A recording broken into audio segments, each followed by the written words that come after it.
Good evening, Milwaukee. Welcome to another edition of WMSE's Local Live. Back in the studio this week. My name is Cal, and I'm here with Erin. Welcome. Welcome to you. You've been here all day, but welcome. Yeah, we were welcoming you effusively.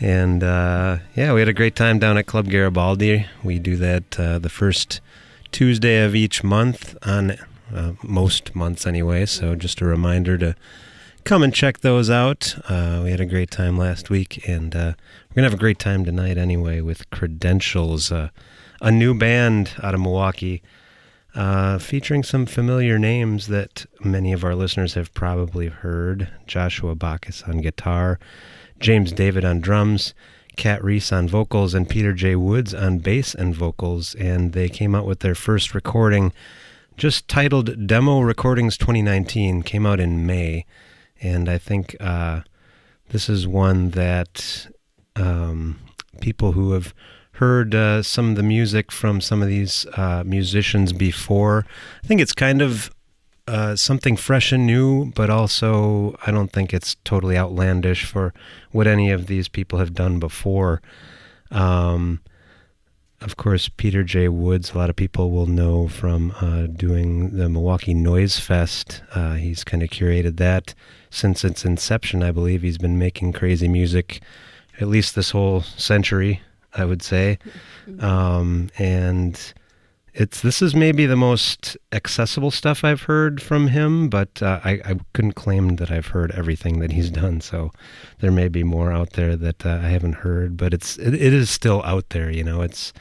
I think if you're a fan of like avant-garde stuff, noise type of stuff, but also a more straightforward kind of math rock or post-punk type of thing, there's something to grab hold of for everybody. Yeah, and also, like, I have to point out, too, members of this band, Kat was in No-No, in Pleasure Thief, and Josh in Grasping at Straws. So there's like a lot of different backgrounds coming together to make this like super like 90s rock kind of art rock / math rock thing, and kind of some 70s psychedelia inspired vocals. Yeah.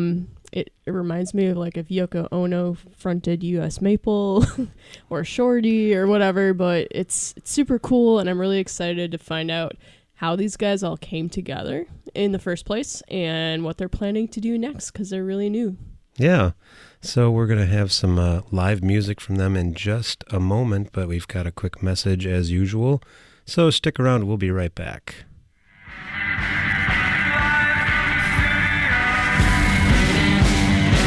WMSE's Local Live is supported by Club Garibaldi. Located at 2501 South Superior Street in Bayview. Open 7 days a week, Club Garibaldi serves burgers, hot wings, and more, and features live music weekly. For more information and Club Garibaldi's live music events, visit clubgaribaldi.com.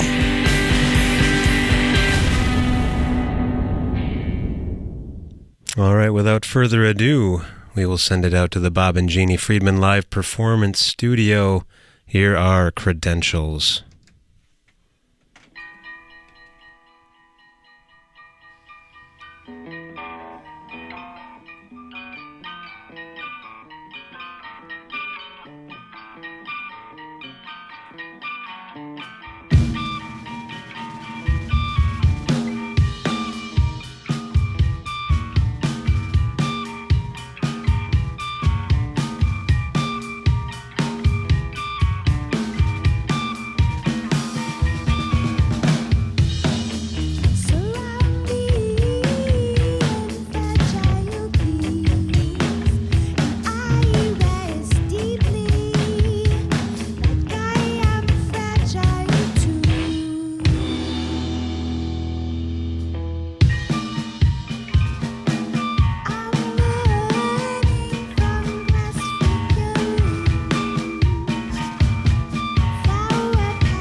You're adding layers, walls. Your body's so heavy, so big. Or does your build allow for the sublimation of your total despair? And it's a childhood fear, the hatred of all things delicate, realizing that you need massive amounts of love. So cry with me, let's cry about it. Will you prioritize the image over the heart underneath? Hyper-independence to submit to tenderness to slave. And that which is denied gains power and seeks insidious manifestation. Yeah, that which is denied gains power and seeks insidious manifestation. But you suffer so beautifully.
So tell me, how do you do it with all that weight upon you?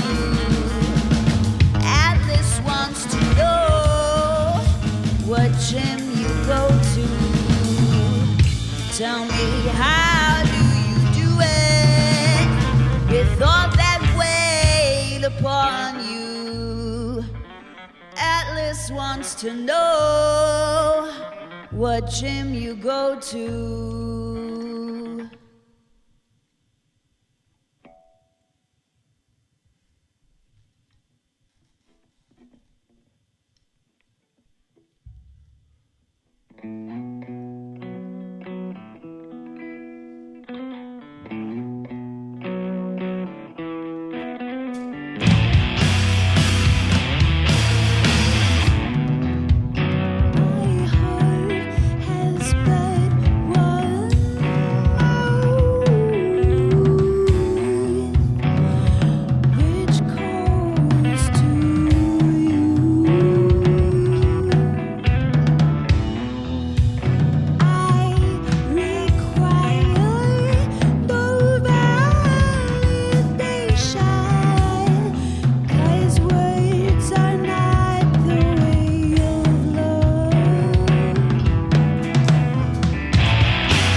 Everything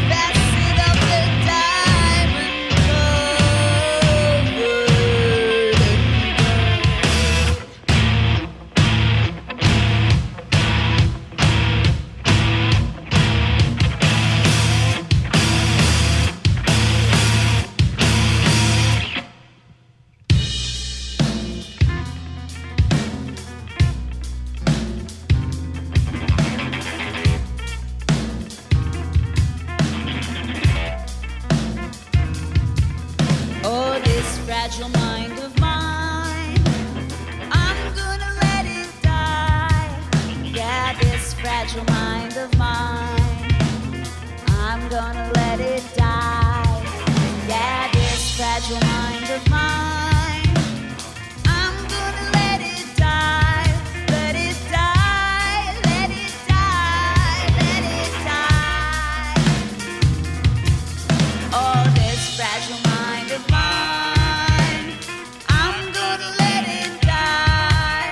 Yeah, this fragile mind of mine, I'm gonna let it die. Yeah, this fragile mind of mine, I'm gonna let it die.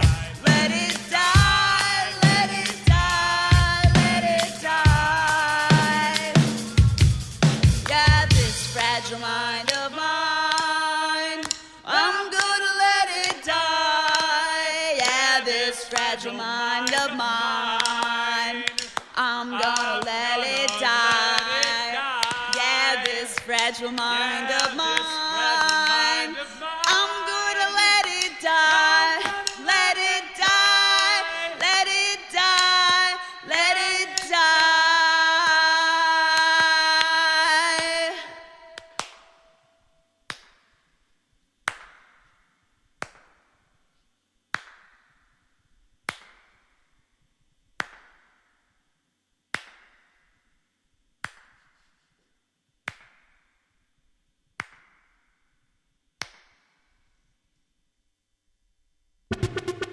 This is Rio Turbo, and you're listening to 91.7 WMSE Milwaukee.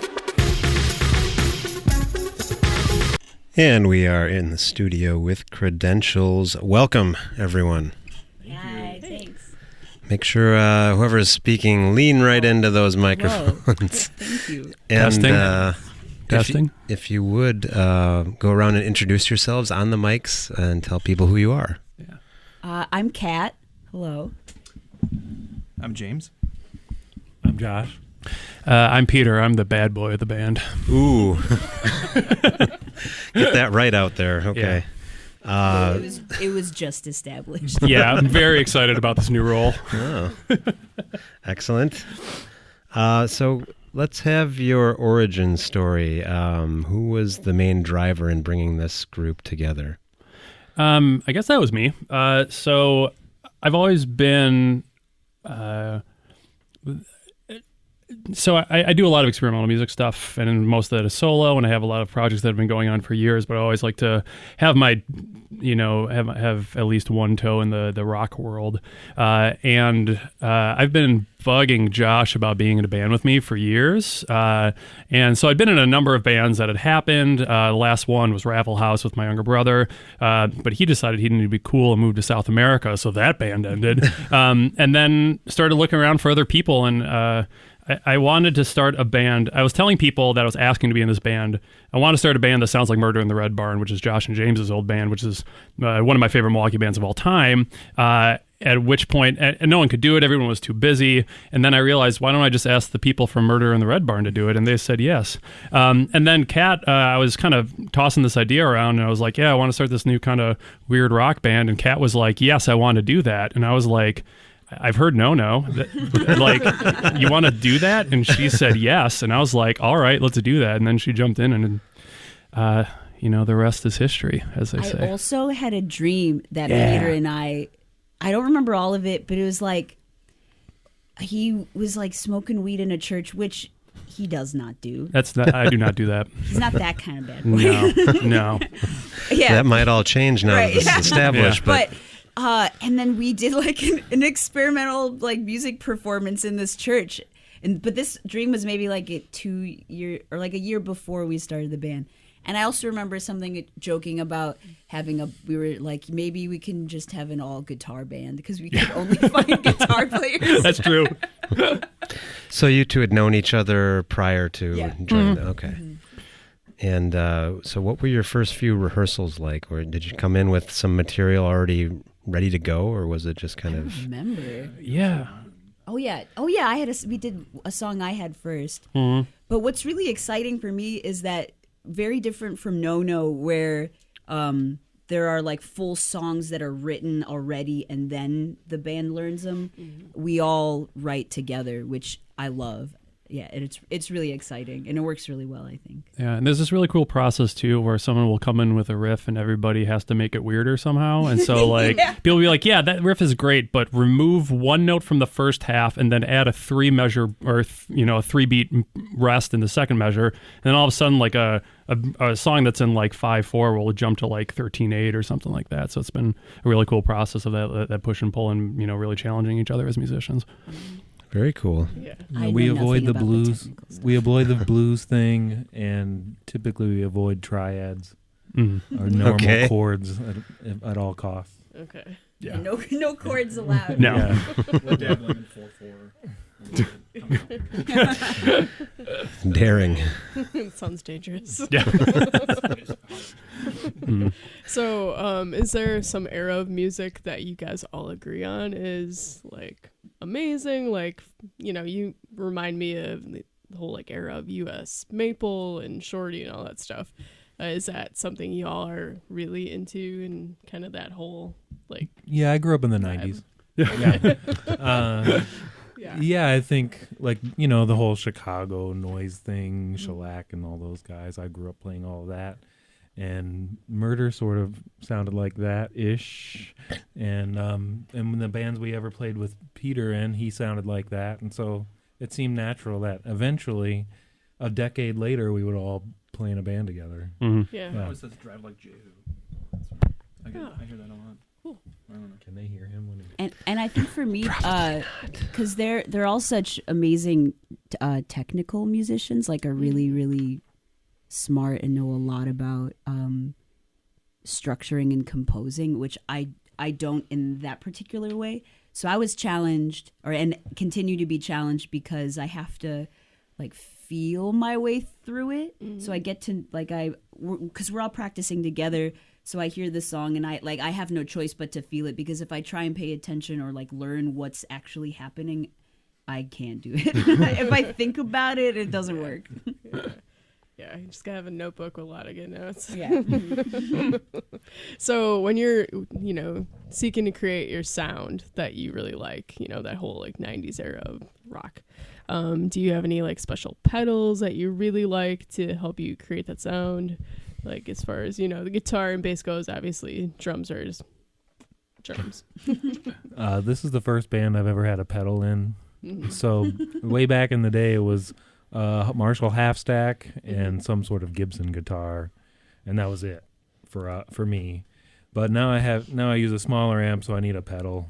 So I just have like a tube screamer thing. So I don't think we really thought about it or planned. We just play, I think, and it just comes out noisy, because that's how we grew up playing, I think. Yeah, so you wring all the noise out of your instruments, basically. Yeah. Whatever you can eke out, Yeah, I think you feel the same way, that being able to play the instrument to get really unique tones out of it is really exciting, more exciting than like getting a weird tone out of a pedal, at least in this context. Like if you see me at a noise show, I'm going to be like playing pedals the entire time, and that's like a different context. Like here, like having that limitation of being like, I have 2 distortion pedals that I use. One is kind of a heavier fuzz pedal, a Fox Tone Machine, if anyone's paying attention at home. And then sort of the lighter distortion, which you heard in the first half of the performance. That's just a Boss Bass overdrive, nothing fancy. But just using those 2 pedals and then having an instrument and then thinking, what are all the different things that I can do with this? Like how are all the different sounds and all the different atmospheres I can get out of just this, simple setup. That's really all, that's to me is the really exciting part about this band. Yeah. Just maximizing. Yeah, totally. Yeah. Which kind of goes against the trends of like what's going on, and a lot of the bands that play kind of a similar type of music as you guys. You see their pedal boards, and it's just like a maze of things, and like I wouldn't know the first thing about that. But I have no patience for that.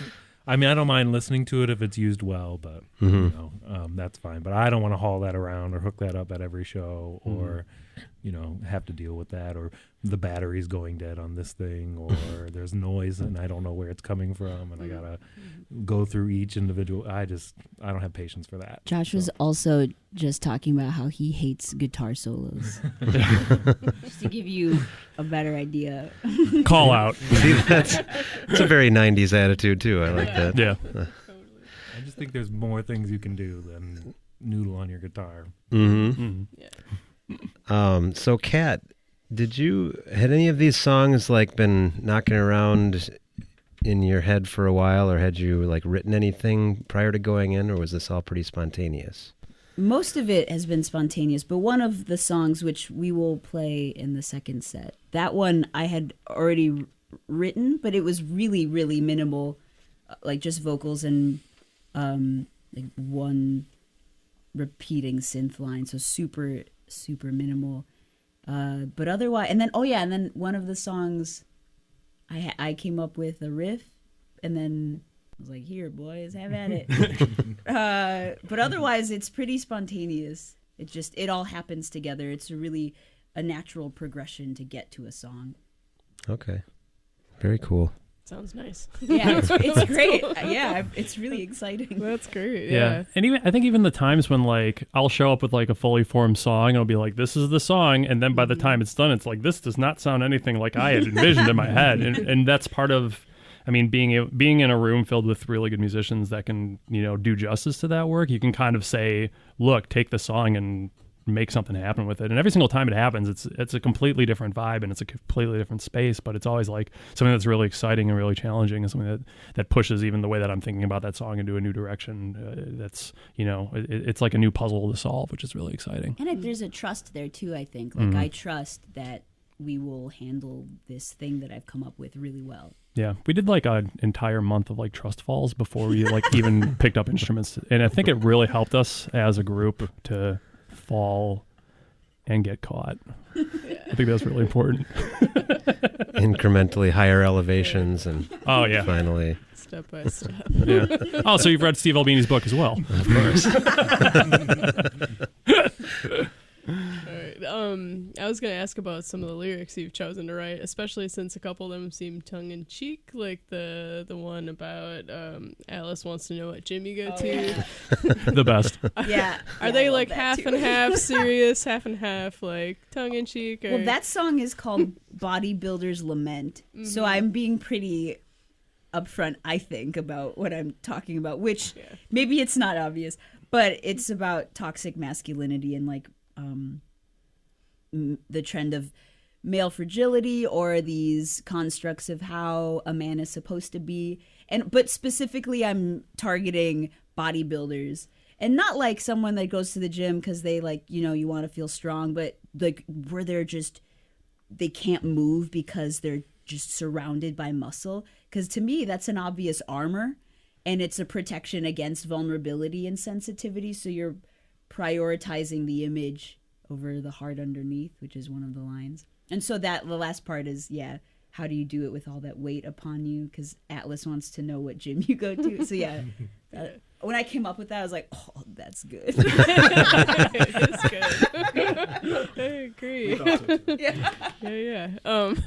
Well, so far you guys have demos up on Bandcamp. Are there any future plans to go beyond Bandcamp, or do a physical release of any sort, or play anything beyond local shows, maybe set up some sort of tour? Yeah, a tour would be cool. But I mean, I have a baby coming, but that won't stop me. Right, for a little while. Yeah. We're recording early November, but we've talked about liking the idea of like recording stuff, putting the songs down, but sitting on it for a while and then like adding things as we see fit. So it'll come out sometime next year. Letting it gestate. Yeah, exactly. Awesome. Peter, I wanted to ask you about Milwaukee Noise Fest, because first of all, did that happen this year? Because I didn't see any, like, I know you don't necessarily do a ton of press for that, or promotion for that, but or he doesn't get enough support from the press, perhaps. It sounds nicer when you say it. The Noise Fest hasn't happened for, I think, about 3 years was the last one that went down. Okay. And I haven't been involved with it since 2012 or 13 or something like that. Okay. That was all, yeah. So Jay Linsky, who runs Bull Art, if the massive archive of shows that were happening in the 2010s and sort of a little bit before that too, sort of in the mid 2000s. Yeah, so that hasn't been happening for a while. I've been busy with a couple other projects. I've been so I'm the chair of the music committee at the Jazz Gallery Center for the Arts. So that's something that's been taking up a lot of time, of just kind of organizing that space and figuring that out. And then I've also been running a series of workshops in Milwaukee, the Experimental Education Series and the Noise Knowledge Consortium, which the first one is a quarterly series, the second one is a monthly series, but it's bringing in experimental musicians into Milwaukee to run workshops, and there's also a performance aspect that goes along with it, which the next one is on Saturday. If people are curious about it, it's part of, kind of why I think we're here and doing this is, so we're playing a show Saturday night at Company Brewing with John Mueller, who's, incredible and amazing. But in the afternoon at Bryn Lab, starting at 2:00, he's going to be running this workshop about artistic identity and sort of some theoretical frameworks for thinking about instrumentation and sort of engaging with that on a different level. So that's going to be happening on Saturday. It's free. It's all ages. Is anybody else playing that show, Peter? Hello Death is playing the show at Company Brewing as well. So thanks for reminding me. The Noise Fest hasn't been happening. I think that with the last one that I did, it was kind of, I realized that was what I needed to say with it, and it was sort of turning into, just kind of like a family reunion type thing, which is awesome and great that all these like people would come. But it was like, as a curator or somebody that's like trying to put together some sort of statement about what's happening in noise, at that time, it seemed like I was starting to repeat myself, so stepped back from it and found some other projects to work on. Okay. Was that still at the Borg Ward then, the last time that you were involved with it? Last time I did it was at the Miramar, so kind of went off, kind of did a big blowout for the last one. That was the one that Negative Land played, and the Rita came in from Vancouver, and Pedestrian Posit from LA, the Haters from LA too. So it was kind of a big blowout to end my 8-year run doing it. Yeah. It's good to know you have new projects and the Jazz Gallery and everything else. So I don't know if I'm capable of not doing too much. Like, I haven't figured out how to do that yet. So always things happening. And then there's this band. And then this band. And I thought like this year was going to be kind of like I put out 10 different albums last year, and I was like, all right, 2019, this is going to be a little bit slower. And I realized that by the end of the year, I should have 9 albums out. So apparently when you knock it down that one, it's like everything is chill, but apparently not. It's still a bit of a step back. Yeah, I got an extra 20 minutes on my hands. It's nice. I was just, I was thinking about the Borg Ward and how, like, that, it was sad to see the demise of that venue and, like, a lot of all ages venues. And you guys have probably heard about the Common Council vote recently to make it easier for venues to put on all ages shows. And I'm wondering if you have any thoughts about how that will, like, help the scene as far as, like, fringe artists like this band and others. Oh my gosh. Well, it's so exciting. One reason I think it's exciting is because it means there won't be alcohol, because I think it's really important to be able to socialize and connect in creative ways without it. Not like, I'm not saying don't drink, you shouldn't drink, it's bad. Just that it's good to have options where it's not there. Mm-hmm. And so because it would be an all ages venue, that's a plus. But I love the idea of reaching out to younger audiences. I think that's so important, because I grew up, when I was a teen, we had house shows and stuff. So it was the DIY punk house scene. And if I didn't have that, I don't know where I would be musically.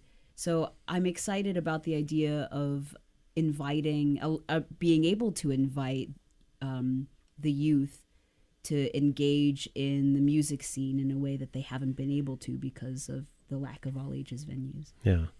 It'll be nice for me because I teach music theory at UWM, and none of my students can come to the shows. Right. I'm like, I'm going to play this show. Oh, none of you can come. Sorry. So maybe they listen today. They may not like my music, and that's okay. They may not be into the noise. Too much theory. Yeah, not enough maybe. But it's like the young people are the ones who have time on their hands to like go out to shows and like when they can't and get into like the super crazy stuff, you know. So it was really important for me to be able to go to shows at 16, right, and not have to sneak into all of them. Yeah. I think it gave me a sense of identity too that was really helpful at that age, where you're like when you're around 10 and 11, you're starting to realize that there's a world out there, and you're thinking more in terms of like who I am and who this other person outside of me is, and friends start changing or getting more important. So then when you're in your teens, you're exploring yourself even more. So to have a community is really important, and then to have it be a musical and creative community is even better, because that gives like some direction, I think, to instead of maybe feeling lost. It gives it gives you an outlet. Yeah, absolutely. Well, with that, I think we'll get you guys out there for your second set. Looks like one kind of long epic jam coming up here. Great. All right. And we'll talk to you guys in just a few minutes. Right, great. Thank you. Absolutely. So everybody stick around. We got a couple messages here, and we'll be right back with more music from Credentials.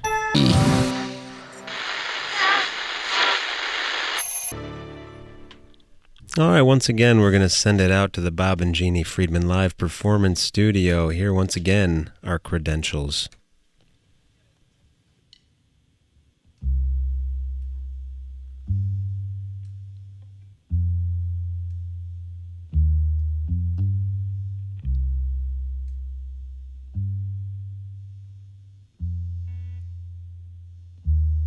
I am watching my ego want to have and to hold,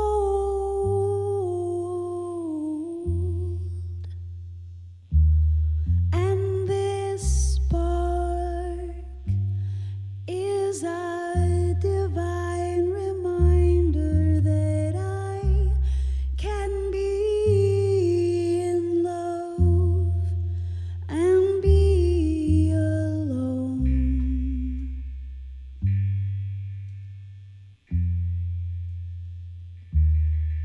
But I dreamt of your hair in my mouth, in my bed.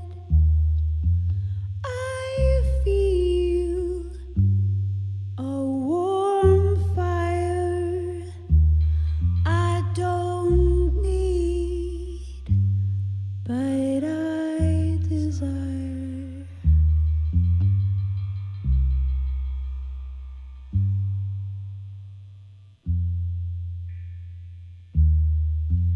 I dreamt of fur and sex in my hands on your chest.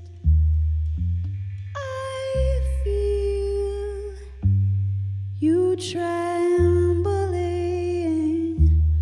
an open mouth in turn. Together then it'll be better. We can consider anything for love. The pulse of power, the crumbling tower.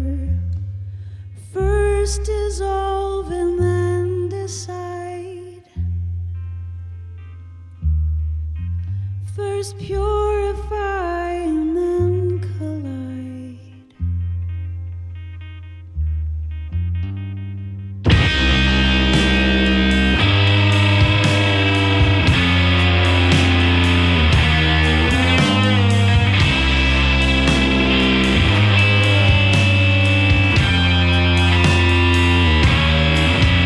There is no good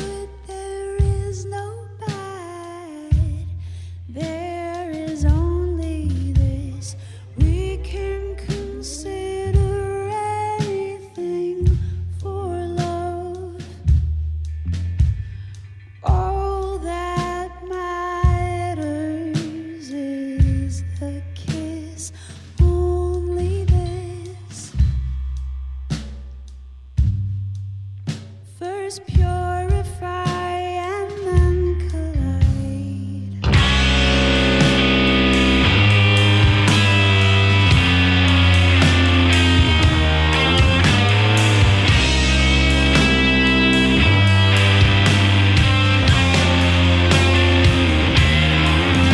No rules, no book, transparency, that godly look, lunar Aphrodite, authentic and deep. We shall see, we shall see. First purify and then collide.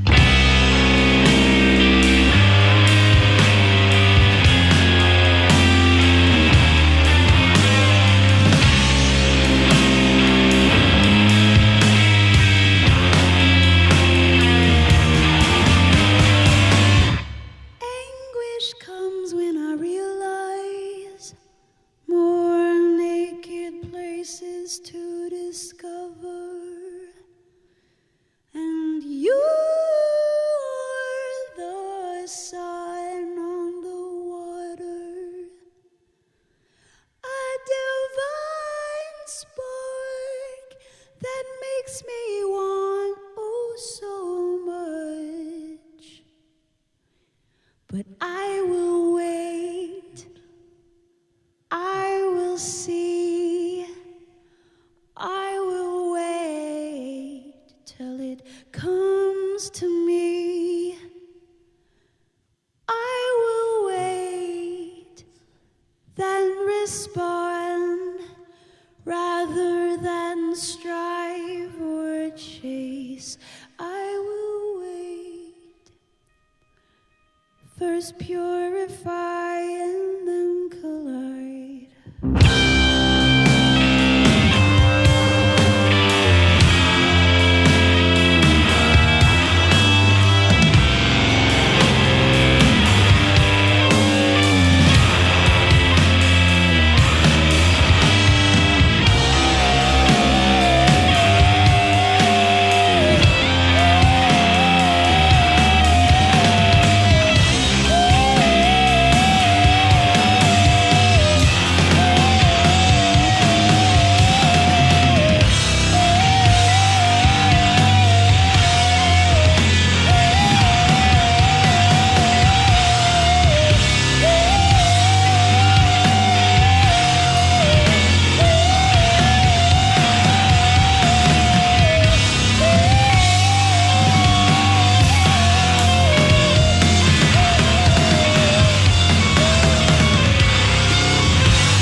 Hey, this is Andy Gill from Gang of Four, and you're listening to WMSE.